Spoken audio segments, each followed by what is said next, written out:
At ang bilamin na yarta latiar kelobo. Takak. So. Lo. Hormat. Hormat.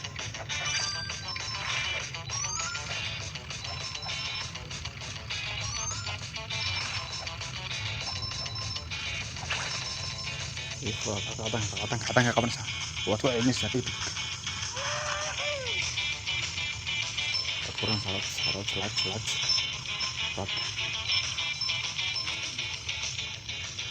So.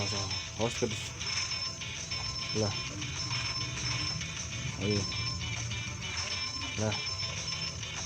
Lah. Tek.